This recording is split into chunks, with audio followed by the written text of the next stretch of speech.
Caroline had been traveling in Asia and had remained there in an odd mood. She struck her psychiatrist and others to whom she had spoken as somewhere between relieved and happy. She too was now rumored to be heading back to her parents' house in the Boston area. Gary was as silent as ever and impossible to read, but apparently still around. And Sam? Well, Natalie didn't know what, if anything, Sam was actually feeling, or even where he was. Tracking Sam was no longer her job. The road from the airport to the Albany resort passed FTX's offices. Natalie was uneasy about me trying to see them. She feared they might contain the people repossessing the company cars. Still, as we approached, we slowed. The guard booth was empty. The barrier was down, but blocked as little of the road as ever.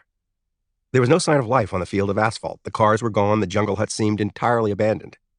Then, on the far side of the lot, a figure rounded a hut and came into focus. It was Sam, all by himself, in a bright red t-shirt and shorts, walking circles around his former empire. Even at a distance, you could tell he could use a shower and a shave. He walked over and climbed into the car as if he'd been expecting us. He needed a ride home, which of course raised the question of how and why he'd come to be here in the first place. You know what's weird to think about, he said, as we left the office behind? Saturday, everything was normal. I did my best to reconstruct what had happened the previous few weeks before reconsidering what had happened the previous few years. There'd been another dust-up between Sam and CZ that, when it happened, had not seemed all that important. In late October, Sam had flown to the Middle East to raise money